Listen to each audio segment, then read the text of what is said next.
उनकी थ्योरी पढ़ चुके हैं और रिवीजन भी कर लिया है। प्लेलिस्ट बनी हुई है चैनल पर, अगर आपने नहीं देखा है, नए हैं तो ज़रूर देख लेना प्लेलिस्ट से, वहाँ से आपकी तैयारी हो जाएगी। और आज ये जो हमारी क्लास है MCQ बेस्ड क्लास है, और इससे पहले कल मैं इसकी क्लास एक ले चुकी हूँ, ठीक है। और प्लीज़ जो भी नए हैं या जिन्होंने भी सब्सक्राइब नहीं किया है चैनल को, ज़रूर कर लेना। अगर आपको अच्छा लगता है, आप चाहते हैं कि इसी तरह की क्लासेस आपको और मिलती रहें तो प्लीज़ चैनल को सब्सक्राइब ज़रूर करना, सपोर्ट करना, क्योंकि ऑनलाइन मोड में सबसे ज़्यादा बच्चों के सपोर्ट की ज़रूरत होती है। जैसे ऑफलाइन मोड में बच्चों से इंटरेक्ट करने की या फिर बच्चों के सहयोग की ज़रूरत पड़ती है, बच्चों के एक्टिव होने की ज़रूरत पड़ती है, वैसे आप भी प्लीज़ एक्टिव मोड में रहें पढ़ाई करते समय, और अच्छे से ध्यान से सुना करें कि सामने वाला क्या कहना चाह रहा है। तो एक बार आप भी सब्सक्राइब कर लेना, लाइक कर देना अगर अच्छी लगती है क्लास तो, और शेयर ज़रूर कर दिया करो प्लीज़। आप सभी से रिक्वेस्ट है, जितना ज़्यादा आप सपोर्ट करेंगे उतना ही ज़्यादा मुझे मोटिवेशन मिलेगा, खुशी मिलेगी और आपको अच्छा कंटेंट मिल जाएगा। तो चलते हैं अपने क्वेश्चन की तरफ। विषयेतर जैसे कि बोलने की दर, ध्वनि विराम उत्पन्न करने की पद्धति और उच्चारण की विलक्षणता को निम्नलिखित में से किस व्यवहार की संज्ञा दी जाती है।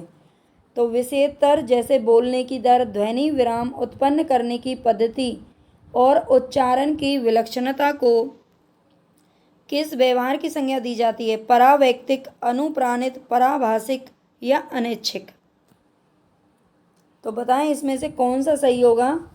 ये PYQ है, पूछे जा चुके हैं क्वेश्चन, ठीक है। तो ये पराभाषिक बोला जाता है, इसे क्या कहा जाता है, पराभाषिक, यानी कि C ऑप्शन हमारा यहाँ पर करेक्ट है।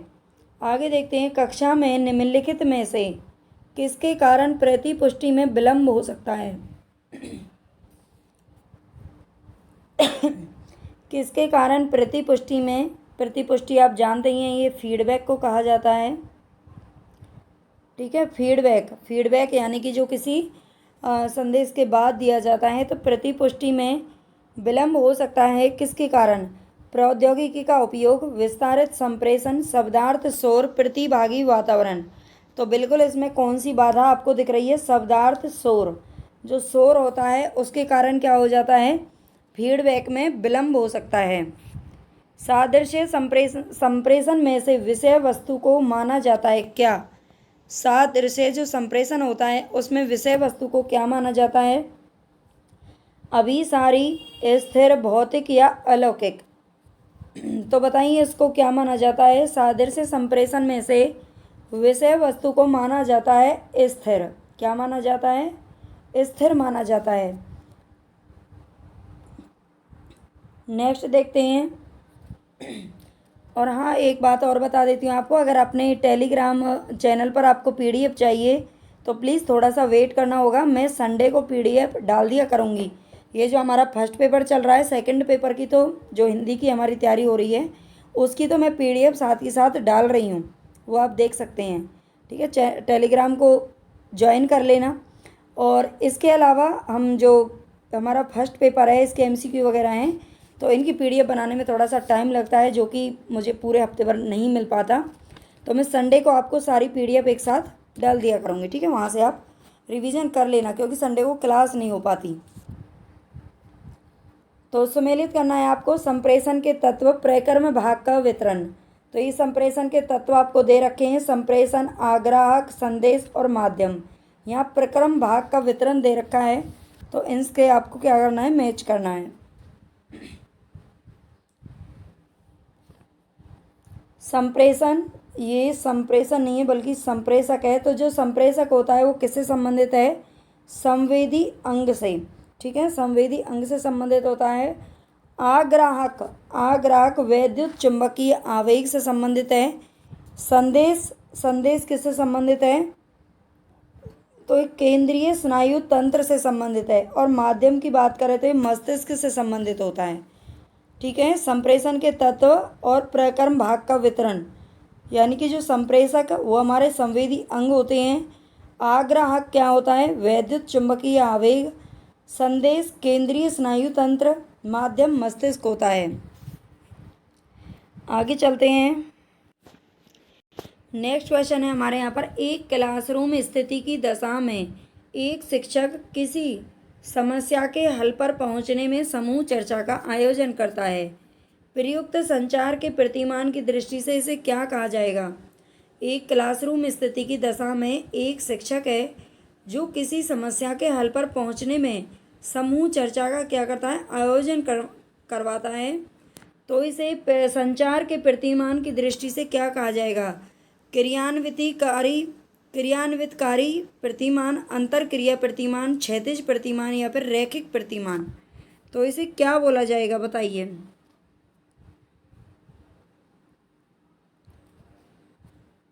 समूह चर्चा का आयोजन कर रहा है, इसका मतलब वो क्रियान्वितकारी प्रतिमान है।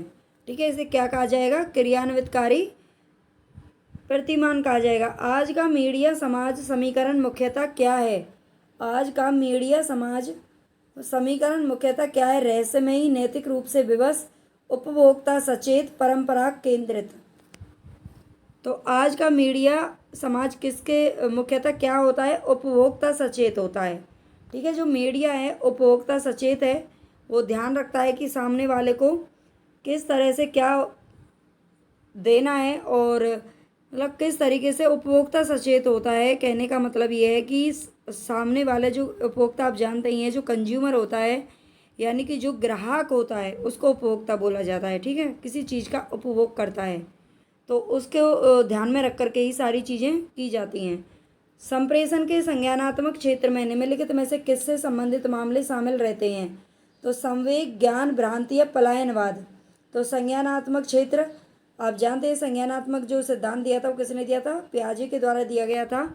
और इसमें ज्ञान से संबंधित है। ये किससे संबंधित मामले शामिल होते हैं? तो ये ज्ञान से संबंधित मामले होते हैं। संज्ञानात्मक का मतलब ही ज्ञान होता है। ठीक है, किसी कक्षा में विद्यार्थी को एक प्रभावी श्रोता होना चाहिए, उसे किसका ध्यान रखना चाहिए? किसी कक्षा में विद्यार्थी को एक प्रभावी श्रोता होना चाहिए तो उसे किस बात का ध्यान रखना चाहिए? अध्यापक की शक्ल का, साथियों का, अकादमी पाठ का या फिर संप्रेषण विकर्षणों का। तो देखो, अध्यापक की शक्ल उसे याद हो ना हो इससे कोई मतलब नहीं है। साथियों का भी ध्यान रखने की कोई ज़रूरत नहीं है। अगर उसे प्रभावी श्रोता होना है तो अकादमी पाठ का और संप्रेषण विकर्षणों का ध्यान रखना चाहिए। ठीक है, सी और डी इसमें दोनों चीज़ों का ध्यान रखना चाहिए, क्योंकि अन्य लोगों के साथ सर्वाधिक अन्य क्रिया अति, एक मिनट, ये थोड़ा सा अति, ये 27 नहीं है भाई, 27 ही है। ठीक है, कभी कभी नहीं ध्यान रहता, एक आध मिस्टेक हो जाती है। तो अति सतही स्तर पर होती है, इसलिए क्या काफ़ी कठिन हो जाता है। यहाँ पर फिलअप मान लीजिए, यह क्या काफ़ी कठिन हो जाता है इसमें से? तो मार्ग सुधार, पूर्वानुमान, कार्य या फिर घोषणाएं। तो क्या करना कठिन हो जाता है? क्योंकि अन्य लोगों के साथ सर्वाधिक अन्योन्य क्रिया अति सतही स्तर पर होती है, तो इसलिए क्या करना कठिन हो जाता है? पूर्वानुमान लगाना कठिन हो जाता है। ठीक है, ये क्वेश्चन घुमा फिरा के 3-4 बार पूछा जा चुका है प्रीवियस में, ध्यान रखना इसको। आम संप्रेषण और कक्षा में होने वाले संप्रेषण में सूचना एवं विषय वस्तु के प्रक्रम प्रक्रिया को क्या कहा जाता है? औचित्य स्थापना, गेट कीपिंग, विषय सामग्री सुधार या वन वे फ्लो। आम संप्रेषण यानी कि जो हम आम जनता के साथ करते हैं या फिर कक्षा में जो होने वाला संप्रेषण होता है उसमें सूचना एवं विषय वस्तु के प्रक्रम प्रक्रिया को कहा जाता है गेट कीपिंग। क्या कहा जाता है? गेट कीपिंग कहा जाता है। ठीक है, नेक्स्ट देखिए, यहाँ पर नीचे दिए गए विकल्पों में से सही उत्तर का चयन करना है। तो इसमें से प्रतिरोध के साथ कोई संस्कृतिकरण घटित नहीं होती है। ठीक है, नहीं होता है, सॉरी, प्रतिरोध के साथ कोई संस्कृतिकरण घटित नहीं होता है। लोगों के अपने मूल्य और स्वहित होते हैं जो संप्रेषित संवाद को परिशोधित करते हैं। तो क्या आएगा इसमें? कौन सा इसमें से कथन सही है और कौन सा गलत है बताइए? तो ये वाला तो बिल्कुल देखो रॉन्ग है पहले वाला, और बी वाला सही है, यानी कि ए गलत है, ए गलत और बी क्या है? सही है। ठीक है, बी सही है। लोगों के अपने मूल्य और स्वहित होते हैं, बिल्कुल होते हैं, जो संप्रेषित संवाद को परिशोधित करते हैं। लेकिन ये गलत है, प्रतिरोध के साथ कोई संस्कृतिकरण घटित नहीं होता है, घटित होता है जबकि। ठीक है, कक्षा शिक्षण के संदर्भ में मुस्कान या भ्रकुटी तनाव का उपयोग जब अवाचिक संकेत के रूप में किया जाता है तो इससे निम्नलिखित में से कौन सा मूलभूत प्रकार्य संपन्न होता है? कक्षा शिक्षण के संदर्भ में मुस्कान या भ्रुकुटी तनाव का उपयोग जब अवाचिक संकेत के रूप में किया जाता है, आप समझ गए होंगे। अवाचिक संकेत यानी कि अशाब्दिक, जो हमने पढ़ा था संचार, उसमें क्या होता है, हम किसी मुस्कान के साथ या किसी भौं को चढ़ा के अपनी होती है ना, मतलब कोई तनाव का उसका प्रयोग कर रहे हैं, तो एक कौन सा प्रकार्य संपन्न होता है इससे? शाब्दिक संकेत कार्य का विरोधाभास, संकेत कार्य का नियमन, प्रकार्य प्रतिस्थापन या प्रकार्य परिसूचक।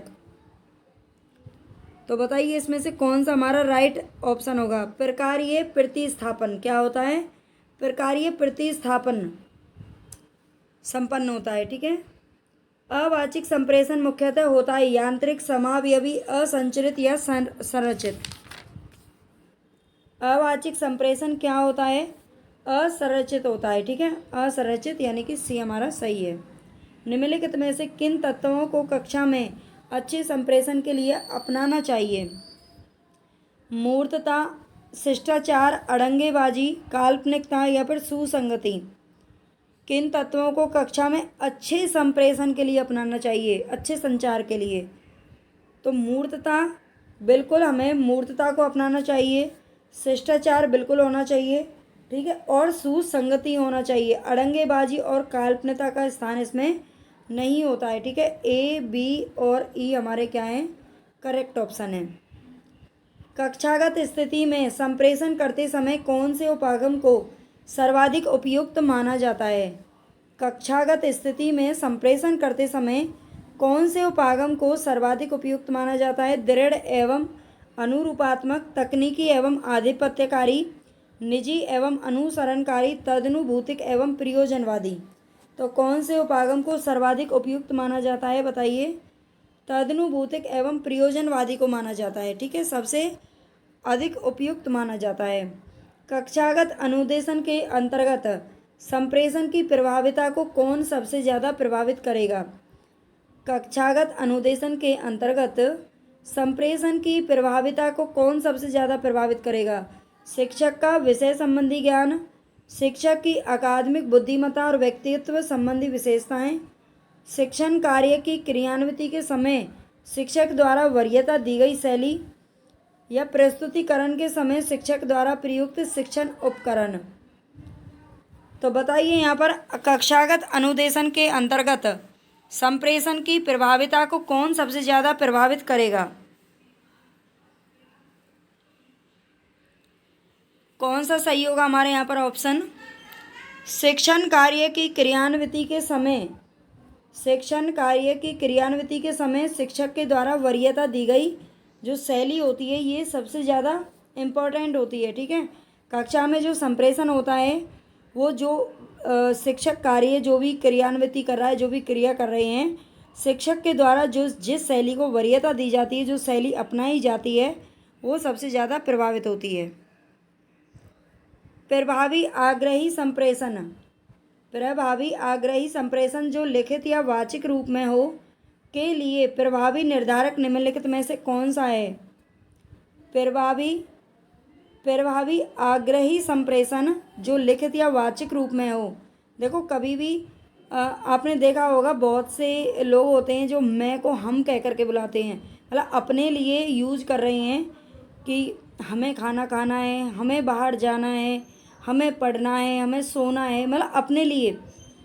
तो ये सब चीज़ें ना, ये हमारे अगर व्याकरण की दृष्टि से देखा जाए तो ये वाक्य गलत होते हैं। तो इसी प्रकार से यहाँ पर पूछा गया है कि प्रभावी आग्रही संप्रेषण जो लिखित या वाचिक रूप में हो के लिए प्रभावी निर्धारक निम्नलिखित में से कौन सा है? तुम संदेश वाला, हम संदेश वाला, वे संदेश वाला या मैं संदेश वाला। तो यहाँ पर सबसे ज़्यादा प्रभावी निर्धारक होता है मैं संदेश वाला। कौन सा होता है?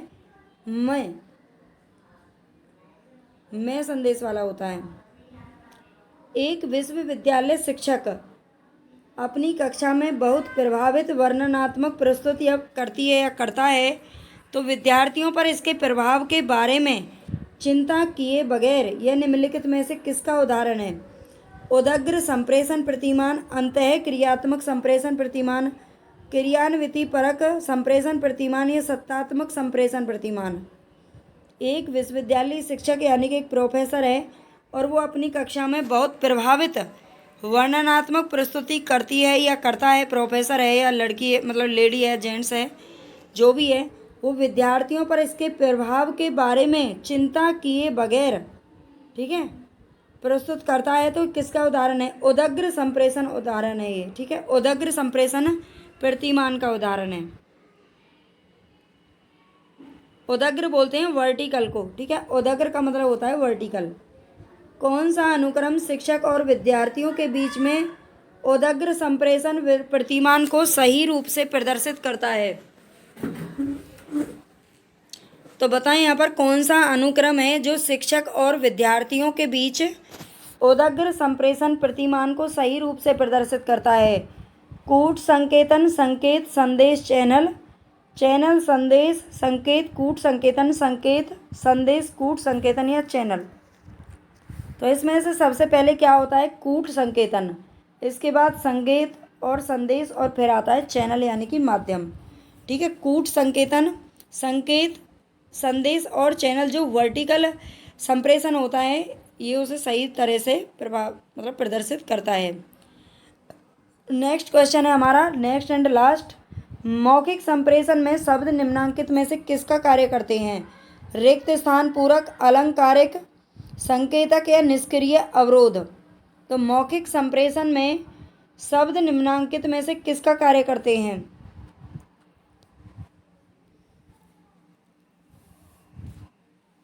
बताइए, मौखिक संप्रेषण में जो शब्द होते हैं वो किसका कार्य करते हैं? संकेतक का कार्य करते हैं। किसका? संकेतक का कार्य करते हैं, ठीक है। आई होप आपको क्लास अच्छी लगी हो और आपके लिए यूज़फुल भी रहे, बिल्कुल रहेगी। प्लेलिस्ट बना दी है मैंने, प्लेलिस्ट में वहाँ अगर आपने नहीं पता है तो ज़रूर देख लेना, ठीक है। काफ़ी सारी क्लासेज हमने करवा दी हैं, ये 21वीं 22वीं क्लास हमारी शायद चल रही है आज, और इससे पहले मैंने करा दी। बाकी हम इसी तरह से यूनिट 10 तक कंप्लीट अपना करेंगे, ठीक है। और प्लीज़ सपोर्ट ज़रूर करना, शेयर कर दिया करो, एक एक दो दो बच्चों को भी आप सपोर्ट कर शेयर करेंगे तो हमारी ये फैमिली है जो बढ़ जाएगी। बाकी मुझे मोटिवेशन मिलेगा, सबसे बड़ी बात है। देखो वैसे मुझे जहाँ तक लगता है, मैं सोचती थी कि मुझे मोटिवेशन की कोई ज़रूरत नहीं है, लेकिन ये ऑनलाइन मोड ऐसा है, इसमें मोटिवेशन की ज़रूरत पड़ती है। कभी कभी मन सा ख़राब हो जाता है, लगता है कि पता नहीं बच्चे देख नहीं रहे हैं, उन्हें पसंद नहीं आ रहा है, लाइक भी नहीं करते हैं, तो मैं बनाऊँ या नहीं बनाऊँ। लेकिन हाँ, कुछ बच्चों की रिक्वेस्ट है कि हाँ मैं ये क्लास कंटिन्यू रखूँ, तो ज़रूर रखूँगी, मैं उनके लिए रखूँगी, है ना। बाकी आप प्लीज़ सब सपोर्ट करिए, ठीक है। कर भला तो हो भला, भगवान आपको भी कुछ ना कुछ भला ही करेंगे आपका, अगर आप दूसरों का करेंगे तो। Thank you, take care. ज़रूर कर लेना, लाइक कर देना, शेयर कर देना अगर आपको अच्छा लगे तो चलते हैं हम आगे। निम्नलिखित में से कौन से प्रभावित श्रवण के मूल कारक हैं? तो निम्नलिखित में से कौन से प्रभावित श्रवण का मतलब सुनना होता है, तो प्रभावित श्रवण के मूल कारक कौन से हैं? मता ग्रहण, एक टक और कड़ी दृष्टि से देखना और व्यवधान, आक्रामक प्रश्न करना, लगातार संकेत करना और बार बार संचलन करना। मी टूरिज्म, इधर उधर झांकना और सलाह देना, विचारों को स्वीकार करना, विमर्श और मुक्त प्रश्न पूछना। तो इनमें से कौन सा हमारा राइट ऑप्शन होगा? श्रवण के मूल कारक आपसे पूछ रहा है, तो मेन होता है, अगर हमारे श्रवण में हमें सबसे पहले विचारों को स्वीकार करना चाहिए, विमर्श करना चाहिए और मुक्त प्रश्न पूछना। मुक्त यानी कि जो भी हमारे दिमाग में विचार आते हैं या फिर जो भी सवाल आते हैं उनको पूछना, तो क्या हो जाता है, ये श्रवण के मूल कारकों में आते हैं। अच्छे कक्षा संप्रेषक के रूप में आपसे अपेक्षा की जाती है कि आप अपने श्रोताओं के मनोभाव को समझें, शांत संकेत को समझें, कलात्मक विराम को समझें या प्रतीत तर्क को समझें। तो एक अच्छे संप्रेषक, कक्षा संप्रेषक के रूप में आपसे क्या अपेक्षा की जाएगी? तो इसका जो राइट ऑप्शन होगा वो होगा सी, कलात्मक विराम को समझें, ठीक है। सी इज़ द राइट ऑप्शन। कक्षा की स्थिति में संप्रेषित शब्दों में क्या होता है? कक्षा की स्थिति में संप्रेषित शब्दों में क्या होता है? प्रेरणा, विवाद, आत्मनिरीक्षण, विपतन, आलोचना और असंगति, फीकापन, असंगति और अस्वीकृति, शक्ति, संरचना और परंपरा। तो कक्षा की स्थिति में संप्रेषित शब्दों में क्या होता है? शक्ति होती है, संरचना और परंपरा। ठीक है, संप्रेषित शब्दों में क्या होता है कक्षा में? शक्ति, संरचना और परंपरा। कक्षा में अध्यापक किस पर तत्काल नियंत्रण रखता है? तो कक्षा में जो अध्यापक होता है वो किस पर तत्काल नियंत्रण रखता है? स्वयं, संप्रेषण की चयनित पद्धतियाँ और संदेश, श्रोता, शोर और प्राप्ति, प्रतिपुष्टि प्रौद्योगिकी और श्रोताओं का अनुभव, संप्रेषण का माध्यम, अन्य संप्रेषक और बाह्य कारक। तो कक्षा में जो अध्यापक होता है वो स्वयं पर नियंत्रण रखता है, संप्रेषण की चयनित पद्धतियों पर और संदेश पर क्या करता है? तत्काल नियंत्रण रखता है। कक्षा में विद्यार्थियों द्वारा संदेश ग्रहण पर प्रतिकूल प्रभाव डालने वाले आंतरिक एवं बाह्य कारकों को क्या कहा जाता है? तो कक्षा में विद्यार्थियों के द्वारा संदेश ग्रहण पर प्रतिकूल प्रभाव डालने वाले कारकों को क्या बोलते हैं? प्रतिपुष्टि तो बोलेंगे ही नहीं, है ना। जो प्रतिपुष्टि है वो कोई भी प्रतिकूल प्रभाव नहीं डालता, मतलब अच्छा भी हो सकता है, बुरा भी हो सकता है।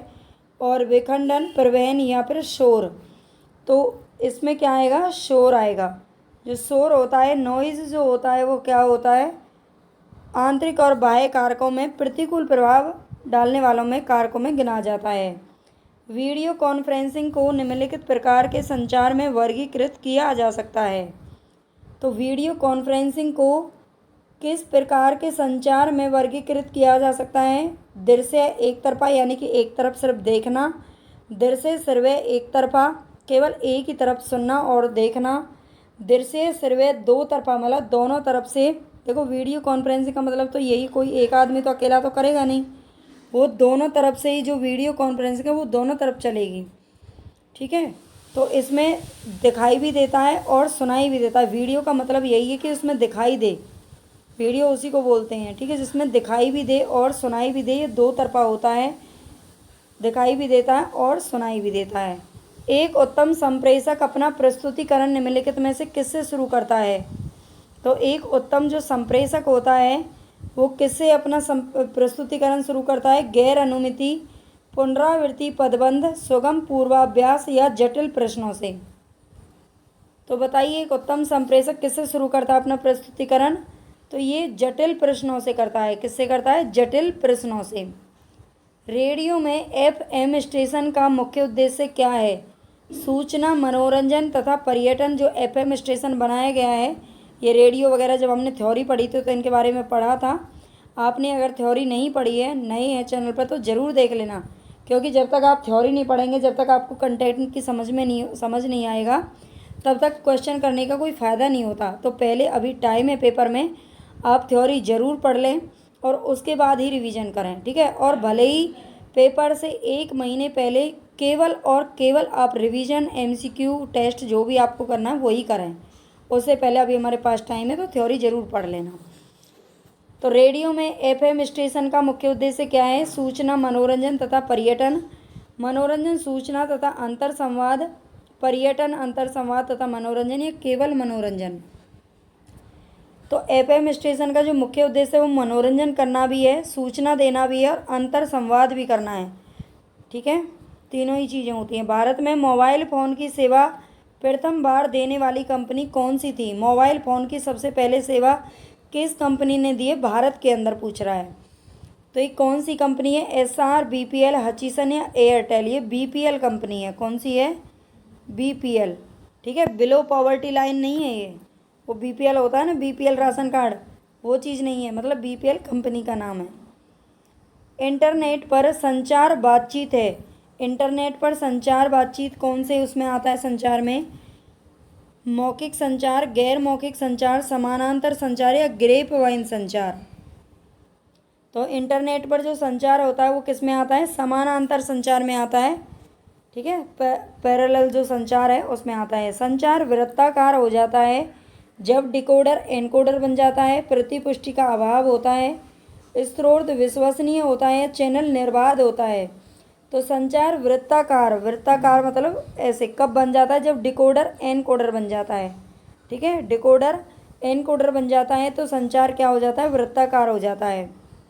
संचार के साथ निम्नलिखित में से कौन सा कथन संबंधित नहीं है। संदेश माध्यम है, विश्व एक इलेक्ट्रॉनिक कोकून है, सूचना शक्ति है, टेलीपैथी प्रौद्योगिकी है। तो क्या है, संचार के साथ कौन सा कथन है जो कि संबंधित नहीं है। संदेश माध्यम है, बिल्कुल सही है। विश्व एक इलेक्ट्रॉनिक कोकून है, सूचना शक्ति है, लेकिन टेलीपैथी प्रौद्योगिकी नहीं है। ठीक है, ये संबंधित नहीं है, इसीलिए यही हमारा करेक्ट ऑप्शन होगा। निम्नलिखित में से संचार के अंतर्गत कौन सा संदेश ग्रहण करने में प्रमुख अवरोधक है। निम्नलिखित में से संचार के अंतर्गत कौन सा संदेश ग्रहण करने में प्रमुख अवरोधक है। श्रोताओं का दृष्टिकोण, श्रोताओं का दृष्टिकोण, श्रोताओं का ज्ञान, श्रोताओं की शिक्षा है, श्रोताओं की आय। तो संचार के अंतर्गत कौन सा संदेश ग्रहण करने में प्रमुख अवरोधक बताया गया है। श्रोताओं का दृष्टिकोण तो अवरोधक नहीं हो सकता, ज्ञान और शिक्षा भी नहीं। तो श्रोताओं की जो आय होती है, एक मिनट, ये अवरोधक की बात कर रहा है ना संचार, एक मिनट, ये वाला नहीं है, इसका आंसर यही है। श्रोताओं का जो दृष्टिकोण होता है वो प्रमुख अवरोधक होता है संदेश ग्रहण करने में। उपदेशात्मक संचार है, उपदेशात्मक संचार कौन सा है। अंतः वैयक्तिक संचार, जो कि दो लोगों के बीच होता है, सॉरी, जो खुद के मतलब खुद से संचार होता है। अंतः मैंने बताया था आपको आंतरिक, ठीक है, वही लिखने वाली थी लेकिन लिख गलत दिया। मतलब एक जो खुद करता है ना, स्वयं का जो संप्रेषण होता है, स्वयं जो अपने आप से जो बातचीत करता है उसको बोलते हैं अंतः वैयक्तिक संचार। अंतर्वैयक्तिक जो संचार होता है वो दो लोगों के बीच में होता है। ठीक है, और संगठनात्मक यानी कि किसी संगठन के आधार पर, और संबंध सूचक। ठीक है, उपदेशात्मक संचार कौन सा होता है इसमें से, तो ये होता है अंतर्वैयक्तिक संचार। कौन सा होता है, अंतर्वैयक्तिक संचार, बी हमारा ऑप्शन है जो सही है। ग्रेप वाइन शब्द निम्नांकित में से किस रूप में भी जाना जाता है। हमने इनको अच्छे से पढ़ा था थ्योरी में, आपको याद होगा, अगर आपने याद कर लिए होंगे साथ के साथ याद करते चलिए जो भी कंटेंट पढ़ाया जा रहा है, ताकि आगे आपको दिक्कत का सामना ना करना पड़े। ठीक है, अगर आप एक ही बार में बिगनर हैं या फिर आप दोबारा भी तैयारी कर रहे हैं, कब जितनी बार आप कर रहे हो, लेकिन तैयारी करने का सही तरीका आप समझ लें कि जो चीज़ें आज आप पढ़ रहे हैं उनको साथ के साथ याद करने की कोशिश करें। मैं ये नहीं कहती कि आपको एक बार में याद हो जाएगा, भले ही याद नहीं हो, लेकिन उसको जितनी बार आप रिपीट करेंगे, आप अभी एक बार उसको याद करने की कोशिश कीजिए, भूल जाएंगे कोई बात नहीं, फिर आगे टाइम मिलेगा उसमें फिर आप रिवीजन कीजिए, या फिर हफ्ता में एक दिन निकालिए आप कि एक दिन आप सिर्फ और सिर्फ जो पढ़ाया है हफ्ते में उसको याद करें।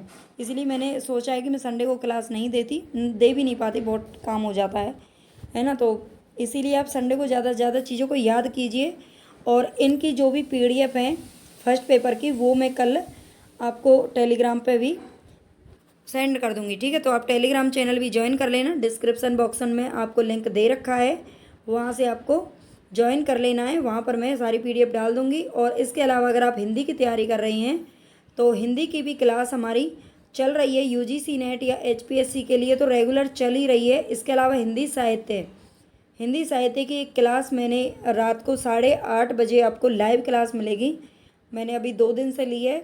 उसका परसों तो शेड्यूल लगाया ही नहीं था, कल लगा दिया था, आज मैं जल्दी लगा दूँगी। तो वहाँ भी आप ज्वाइन कर लेना उस क्लास को भी, वहाँ पर बहुत अच्छा कंटेंट आपको मिल जाएगा। ठीक है, अगर जो भी हिंदी के स्टूडेंट्स हैं उनके लिए। तो ग्रेप वाइन शब्द निम्नांकित में से किस रूप में भी जाना जाता है, बताइए। नीचे की ओर संचार, अनौपचारिक संचार, ऊपर की ओर संचार, या फिर क्षैतिज संचार। तो ये अनौपचारिक संचार के में भी जाना जाता है ग्रेप वाइन शब्द। ठीक है, ग्रेप वाइन शब्द अनौपचारिक संचार के रूप में भी जाना जाता है। तो यहाँ पर हमारे 15 क्वेश्चन हैं, इससे पहले हम पढ़ चुके हैं।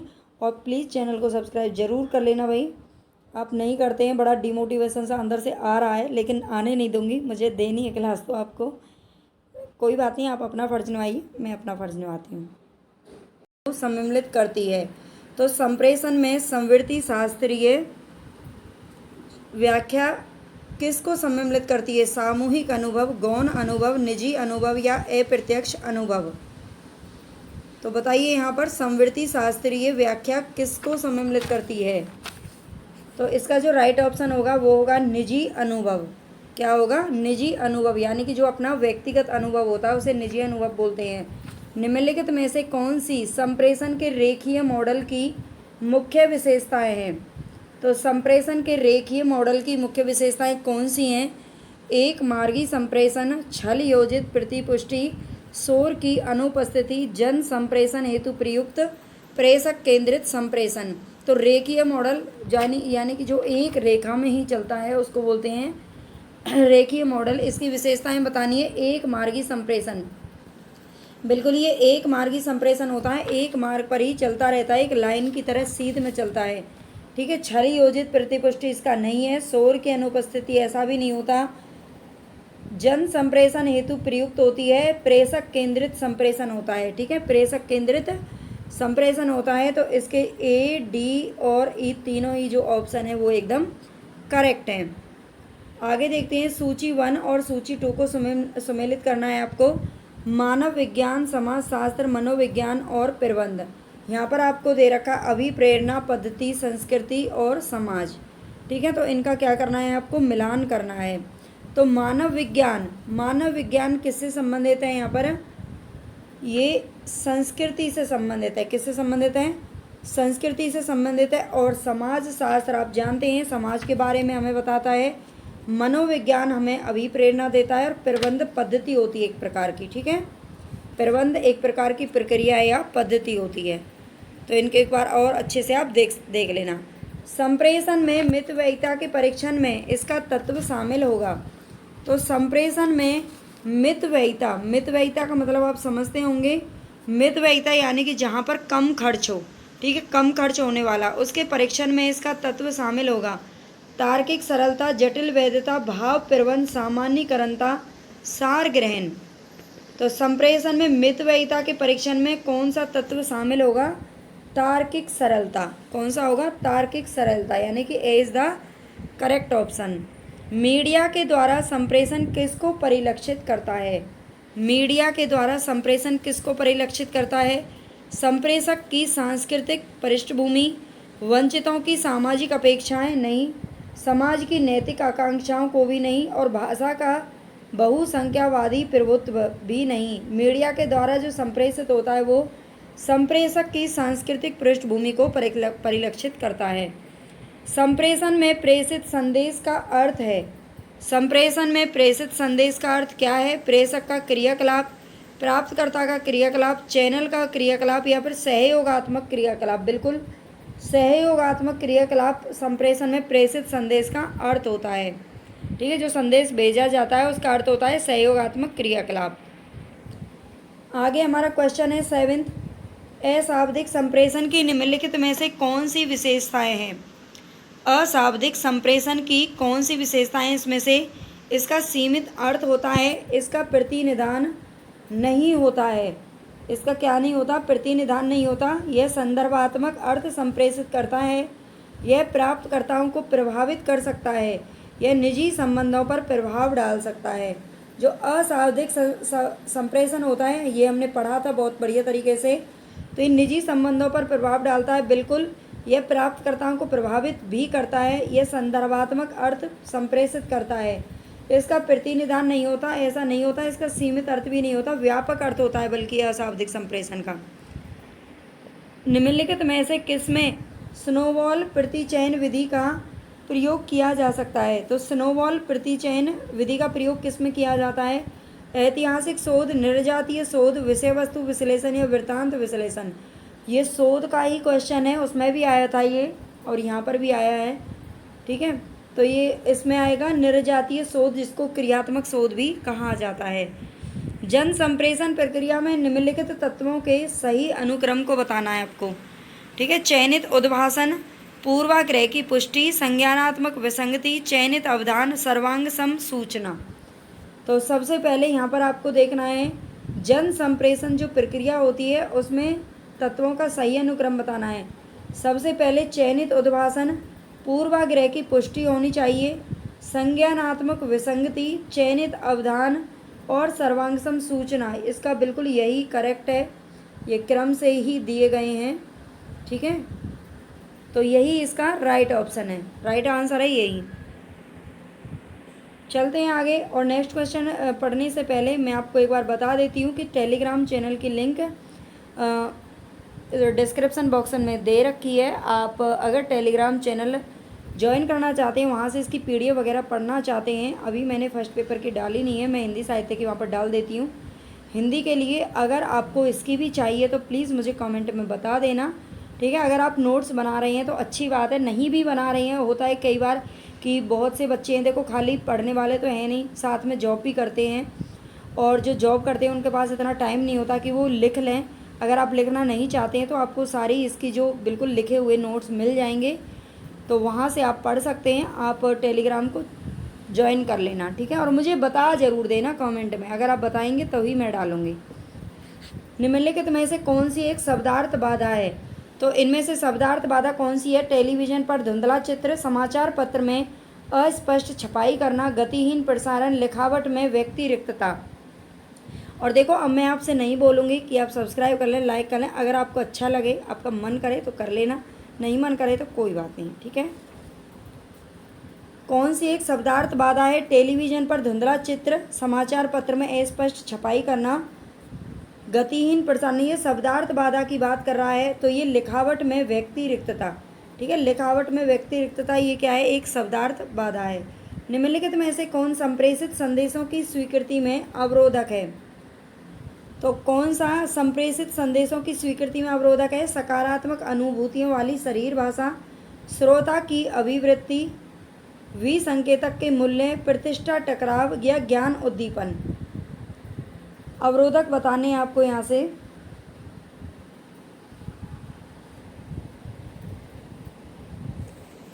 संप्रेषित संदेशों की स्वीकृति में अवरोध कौन सा डालता है?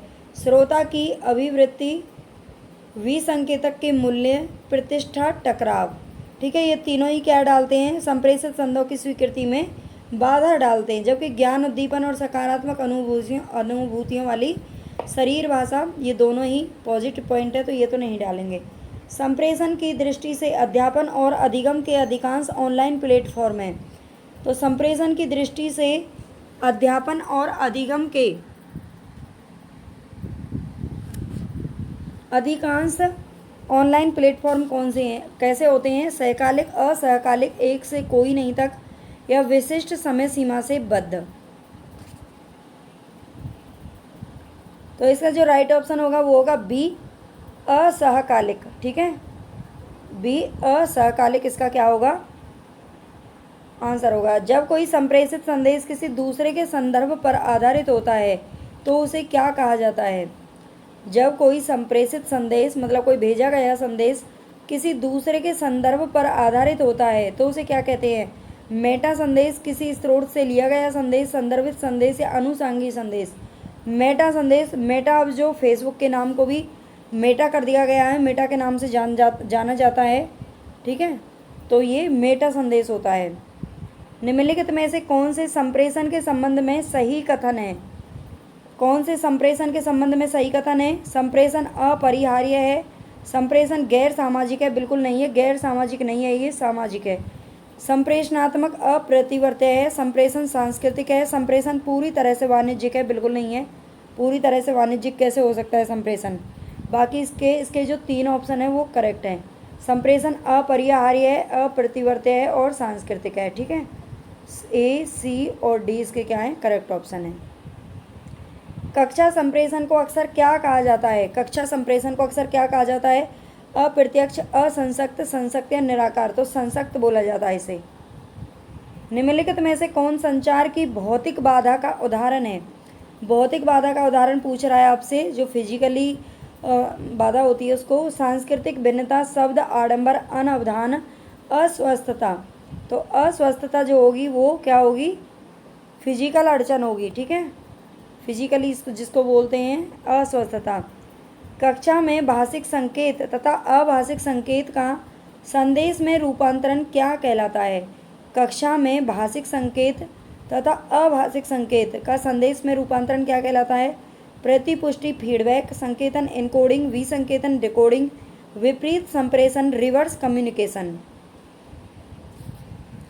तो बताएं इसका कौन सा ऑप्शन है जो कि सही होगा? इसे बोलते हैं डिकोडिंग यानी कि विसंकेतन।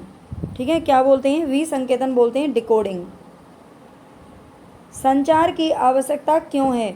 सामाजिक अन्योन्य क्रिया हेतु, प्रसन्नता हेतु, संदेश की संप्रेषणीयता हेतु, अनुभव साझा करने हेतु, परंपराओं के संरक्षण हेतु। तो आप बताइए जो संप्रेषण होता है सबके बीच में वो किसके कारण होता है? तो सामाजिक अन्योन्य क्रिया के हेतु होता है, प्रसन्नता के लिए नहीं होता। वो एक बात अलग है कि हम कभी कभी करते हैं, लेकिन खाली प्रसन्नता के लिए नहीं हो सकता। परंपराओं के संरक्षण हेतु भी नहीं, जबकि संप्रेषण की संप्रेषणीयता हेतु और अनुभव साझा करने के लिए संचार की आवश्यकता होती है। संप्रेषण प्रक्रिया में चरणों का अनुक्रम क्या है? तो प्रतिग्रहण का स्तर, संज्ञानात्मक आंकड़ों का संचरण, संदेश ग्रहण, बोध, प्रतिक्रिया। इन चरणों का सही अनुक्रम बताना है। बताइए कौन सा आंसर राइट होगा इसका, मतलब किस तरीके से लगाया जाएगा इनको? प्रतिग्रहण का स्तर, संज्ञानात्मक आंकड़ों का संचरण, सबसे पहले इसमें आएगा बी, संज्ञानात्मक आंकड़ों का संचरण। ठीक है, बी यहाँ पर होगा। और इसके बाद कौन सा आएगा? संदेश ग्रहण, जो कि हमारा सी पर है, संदेश ग्रहण। ठीक है, और इसके बाद क्या होना चाहिए? बोध यानी कि ज्ञान होना चाहिए। और इसके बाद प्रतिग्रहण का स्तर यानी कि ए और फिर ई। ठीक है, बी सी डी ए ई, ये इसका करेक्ट ऑप्शन होगा। देख लेना और पढ़ लेना अच्छे से एक बार। कक्षा संचार में शिक्षक द्वारा सृजनात्मकता, सह संबंध और विश्लेषण की क्षमता का प्रदर्शन किस श्रेणी का कौशल कहलाता है? तो बताइए कक्षा संचार में शिक्षक द्वारा सृजनात्मकता, सह संबंध और विश्लेषण की क्षमता का प्रदर्शन किस श्रेणी का कौशल कहलाता है? चिंतन कौशल, अभिव्यक्ति कौशल, मीडिया प्रयोग कौशल, मानवीय कौशल। तो ये जो कौशल होता है वो चिंतन कौशल कहलाता है। क्या कहलाता है? चिंतन कौशल कहलाता है। ठीक है,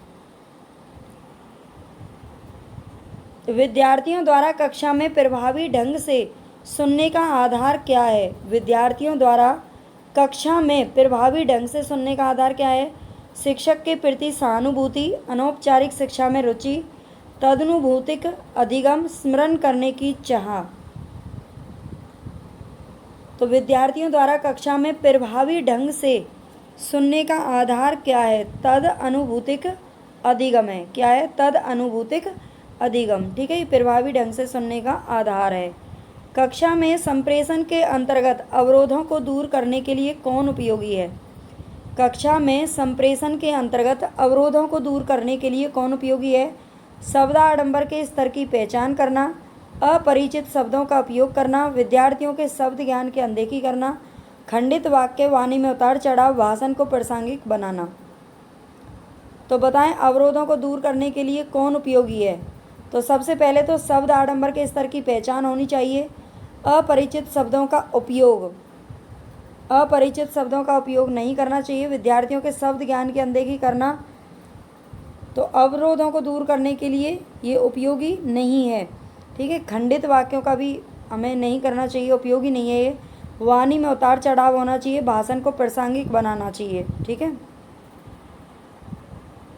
डिकोडिंग के पश्चात प्रक्रिया के सही क्रम की पहचान करनी है। डिकोडिंग के बाद वाला क्रम पूछ रहा है आपसे। ठीक है, डिकोडिंग के पहले तो हमने पढ़े हैं, डिकोडिंग के बाद वाले पूछ रहा है। तो डिकोडिंग यानी कि डिकोडिंग के बाद क्या मिलता है हमें? फीडबैक मिलता है यानी कि बी। ठीक है, और फीडबैक के बाद क्या होता है? वातावरण ए, और इसके बाद होता है संदर्भ सी, और फिर व्याघात डी। ठीक है, बी ए सी डी, ये चारों ऑप्शन यहाँ पर हमारे इस तरीके से लगाए जाएंगे। ठीक है, फीडबैक, डिकोडिंग के बाद फीडबैक, फिर वातावरण, संदर्भ और व्याघात। आगे हमारे यहाँ पर सुमेलित कीजिए। सुमेलित करना है यहाँ पर। मीडिया के प्रकार दे रखे हैं और उसके उदाहरण दे रखे हैं। ठीक है, तो मीडिया के प्रकारों से उसके उदाहरण को स्पष्ट करना है। समकालिक माध्यम अनुप्रयोग, समकालिक माध्यम, तो ये क्या आएगा? अनुप्रयोग यहाँ पे आना चाहिए था, कोई नहीं है, नीचे आ जाते हैं। समकालिक माध्यम, तो ये किससे संबंधित है? दूरभाष, समकालिक माध्यम किससे संबंधित है? दूरभाष से संबंधित है। और असमकालिक माध्यम किससे संबंधित है?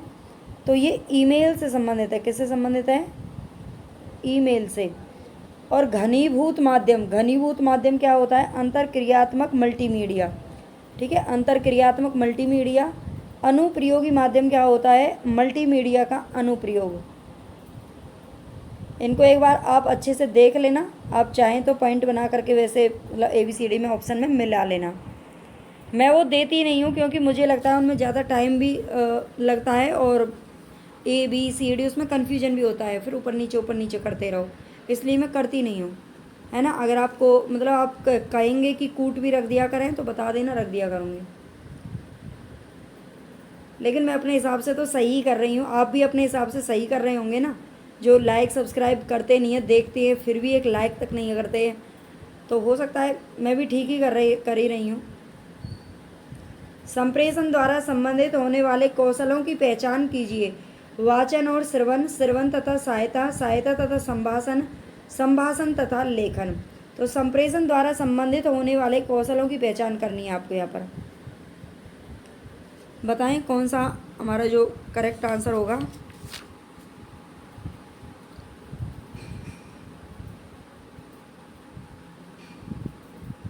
तो देखो, संप्रेषण के द्वारा वाचन और श्रवण और सहायता तथा संभाषण। ठीक है, ये दोनों यहाँ पर सही होंगे। वाचन और संप्रेषण के द्वारा संबंधित कौन से कौशल होंगे? जो बोलने वाला है वो भी और सुनने वाला है वो भी, सहायता तथा संभाषण ये भी होगा। ठीक है, तीनों ही होंगे। निम्नलिखित में से एक तरफा संप्रेषण प्रक्रिया के सही क्रम की पहचान कीजिए। तो इसमें यहाँ पर ये देखो दे रखा है, यहाँ पर ये जो इसकी सही क्रम है वो आपको याद रखना है। तो सबसे इसमें पहले प्रेषक आता है, इसमें प्रेषक दे रखा है A वाले में और प्रेषक B वाले में भी दे रखा है। ठीक है, और प्रेषक के बाद विकोडन नहीं होता, विकोडन बाद में होता है। तो प्रेषक के बाद क्या होता है? संकेतन होता है, संदेश होता है, फिर माध्यम होता है, फिर विकोडन होता है, फिर प्राप्तकर्ता होता है। ठीक है, तो ये इसका जो है वो सही क्रम है, याद रख लेना। सबसे पहले प्रेषक, संकेतन, संदेश, माध्यम, विकोडन, प्राप्तकर्ता। निम्नलिखित में से कौन सा एक मास मीडिया का कार्य है? संस्कृति को प्रसारित करना, राष्ट्रीय नीति का निर्माण करना, न्यायपालिका को अपना निर्णय लेने में सहायता करना, या फिर शेयर बाजार को स्थिर करना। मास मीडिया का कार्य क्या है? संस्कृति को प्रसारित करना। ठीक है, मधुमक्खियों का नृत्य जो दूसरी मधुमक्खियों को ये बताता है कि मधुरस कहाँ मिलेगा, ये किसका उदाहरण है? जनसंचार, समूह संचार, अंतर्वैयक्तिक संचार या अंतःवैयक्तिक संचार। तो आपने देखा होगा जो मधुमक्खी होती हैं वो पूरे एक झुंड में रहती हैं, हमेशा ग्रुप में रहती हैं। ठीक है, उनमें बहुत एकता होती है, एक साथ चिपकी रहती हैं सारी की सारी, तो ये समूह बना करके रहती है, समूह संचार का उदाहरण है। ठीक है, निम्नलिखित में से कौन से प्रभावी संप्रेषण में बाधक तत्व हैं? तो कौन से प्रभावी संप्रेषण में बाधक तत्व हैं? भौतिक शोर, शब्दार्थ संबंधी शोर, मनोवैज्ञानिक शोर या फिर गैर शब्दार्थिक शोर। कौन से प्रभावी संप्रेषण में बाधिक तत्व हैं, बताइए।